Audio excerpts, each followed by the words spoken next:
Hello everyone and welcome to this tutorial. So in this tutorial we are going to continue our conversation and course on transmission lines.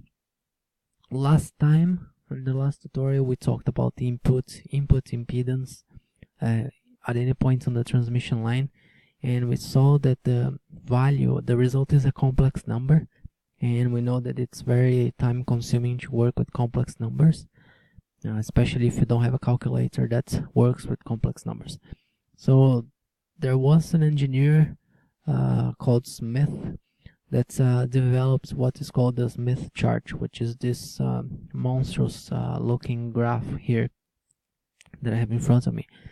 So at the beginning this may look complicated, like a very complicated graph, but it really is not, and I will explain how it works. It's actually very easy. What I have here shown here is actually the complex plane. So there is actually a coordinate here, the imaginary coordinate is there, and there is a real coordinates in this direction here. And I will now show you where we get this chart from. This chart is actually just what is called a conformal mapping or conformal transformation, and all it is really is the function for the reflection coefficients. So if you remember the formula for the reflection coefficients, gamma, it's given by ZL minus Z naught divided by ZL plus Z naught. So before we can use this to produce this Smith charts, we have to find the normalized impedance. The normalized impedance is called Z, and it's simply ZL divided by Z naught. So we divide top and bottom of this equation by Z naught. So the result is Z minus 1 divided by Z plus 1, and this is equal to gamma. Now if you go on the internet and look on Wikipedia and type conformal transformation, you will see this equation there, and you will see a picture of this mapping here. So all this mapping is doing is showing you what is the value of Z, the normalized impedance that produces a particular value of gamma.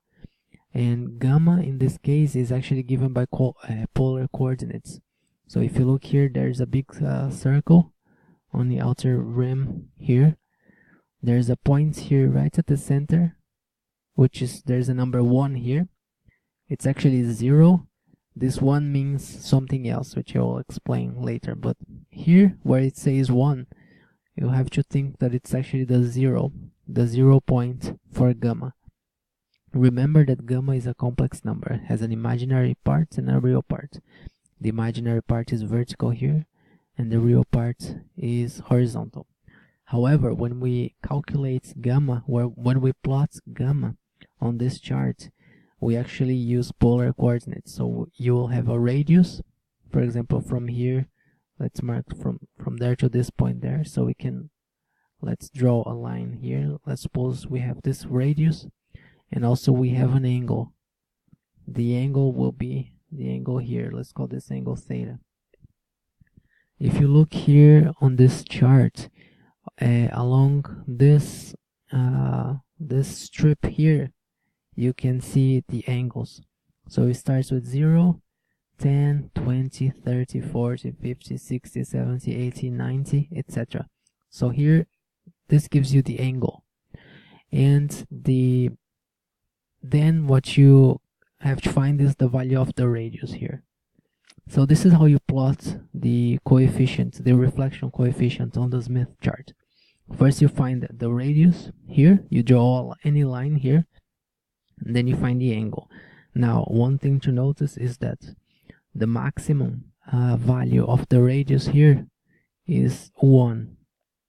The maximum value of this is 1 here. So when you measure the radius here with your ruler, you have to divide this radius by the radius of this graph here, because the radius of this graph is arbitrary. It could be any size. However, the actual radius is always, the maximum radius is always equal to 1. Okay, so we always divide by the radius of the graph here. So this is how you plot gamma. If you had, for example, if we mark this point here, this has a radius gamma of 1, and the angle here is just slightly above 50. So this is 50, this is 1, 2, 3, 4, 5. So it's 52, 54, 56, 58, 60. So it's about 52 degrees. And so this is not in radians, this is in degrees. So this is how you plot the reflection coefficient.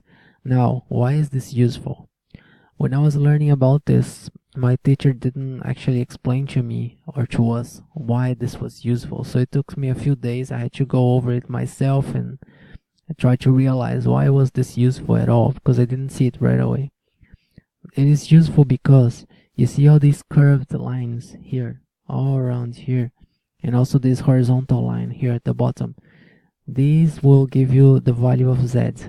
So remember that the gamma is equal to z minus 1 over z plus 1 when we deal with the normalized impedance, which is zl divided by z naught. These curved lines will give you the value of z. So let's suppose you find a value of gamma, which is here, this point here. When you find this value, you can also automatically find the normalized impedance. And how do you find that? The way you find it is you look where this point intersects with any of these curved lines that go from here to the top, and also with these circles. You see there are lots of circles here. There's a circle here, there's a circle here, a circle here. If you can see here, the numbers here on the horizontal line are 0.1, 0.2, 0.3, etc. This is actually 0 right here at the beginning, and then it increases. This is 1, this is 1.2, and then it goes to infinity. These numbers here, these circles, represent the real value of the normalized impedance. So, and the other arcs, they're going up and down here. If you see here, they're also going down. These represent the imaginary part of the normalized impedance. So once you found your gamma here, you check where it intersects with one of these circles. So this point here, if you look here, it intersects here with this circle, and the value is 0.7. So we know that R is equal to 0.7. And now it also intersects with, let me draw this guy here. And if you look here, this is 1.0, this is 1.2, so this is 1.3, 1.3. So x is equal to 1.3. And let me see, should I draw this as x? It doesn't matter, so this is just the reactance, okay? So it's just the imaginary part. So x is 1.3. So why is this useful? It's useful because if you find the reflection coefficient, you can automatically find the impedance. And if you have the load impedance, you can automatically find the reflection coefficient. Isn't that brilliant? It's one of the most brilliant things I've ever seen in electronics. It's absolutely genius. So remember, we used to have to do all those calculations with complex numbers, but now you can just look here and get the value that you need. So remember that also that this is the normalized impedance. It's not the actual load impedance or input impedance. It's actually ZL divided by Z naught. So once you find this here, once you find this guy, you have to multiply it by Z naught. So if Z naught, say, is 100, 100 equals Z naught, then this load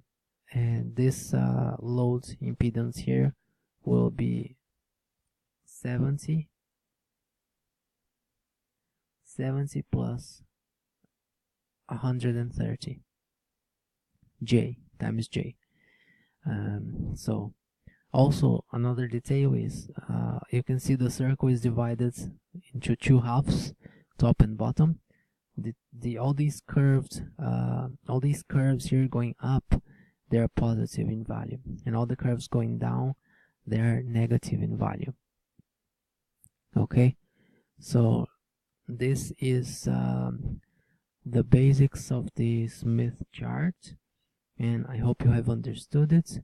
In the next tutorial I will continue talking about it. There are lots of more things about them. You can use them to calculate the input impedance at any point on the transmission line, just like we did before, but much more easily. You can also use them to calculate the reflection coefficient at any point on the line, and you can use them to find something called the voltage standing wave ratio, for example, and you can use them to find a certain length on the line that will give you a certain input impedance. So it's actually very useful. So we'll talk more about the Smith chart in the next tutorial. I hope you have enjoyed this, and thank you very much for watching.